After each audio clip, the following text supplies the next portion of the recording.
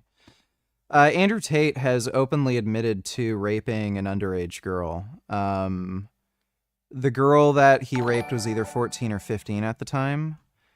And what does Candace Owens do? She makes up a bunch of lies and bullshit trying to defend Andrew Tate, saying nothing happened, it's all fake news. So she's accusing the Macrons of like, oh, there's pedophilia all around them, they're covering up sex trafficking. And then what does she do? She covers up pedophilia and sex trafficking.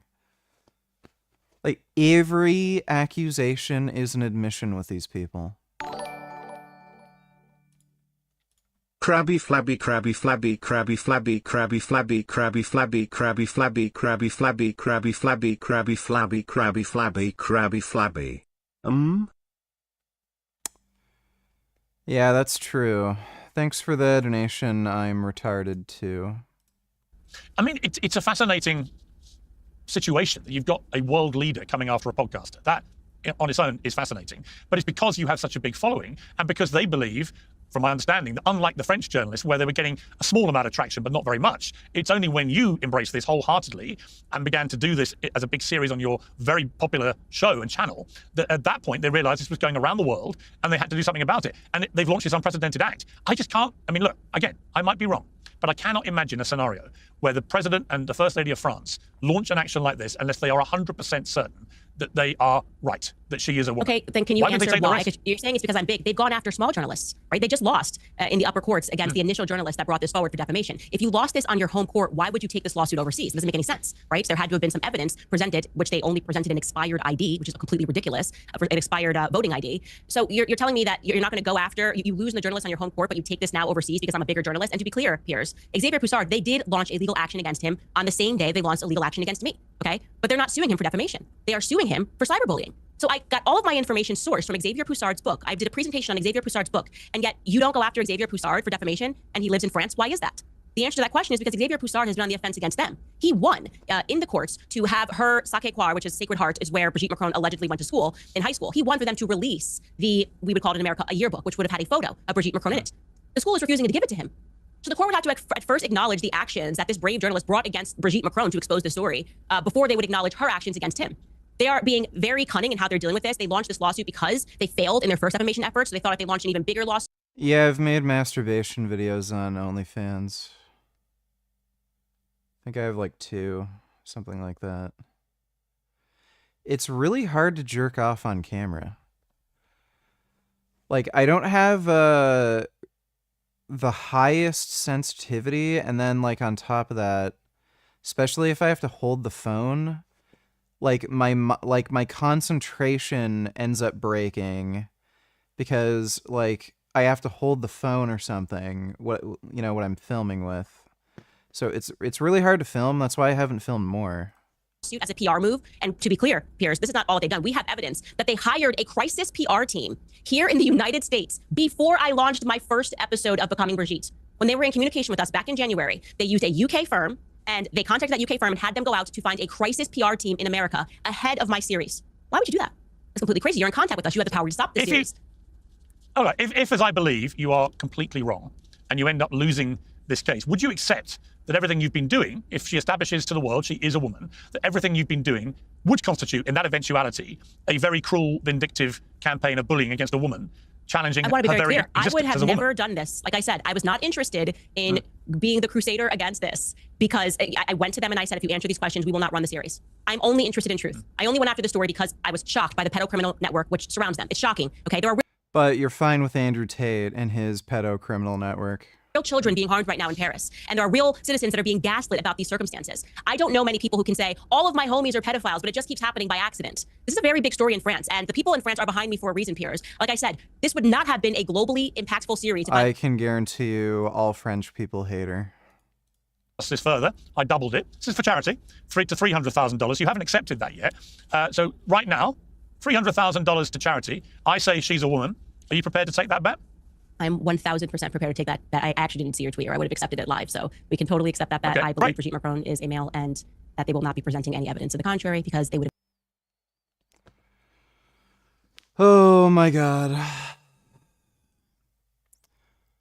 What an idiot. Dude, Brigitte Macron should get like some sort of comprehensive medical exam proving she's a woman just for the sake of pressuring Candace Owens to cough up money to Pierce. That'd be fucking hilarious. All right, well, it's late. We'll try to play video games tomorrow. I do want to get back into Battletoads practice. I don't know if this new Ninja Gaiden is going to be good. Looks like the camera still sucks. It's the early 2000s. Class of and how much of Yeah, we'll see. But yeah, we'll probably play Battletoads tomorrow, but big thanks to everybody who donated on Streamlabs. Really appreciate it. And I'll see you all tomorrow, probably around the same time, and sweet dreams.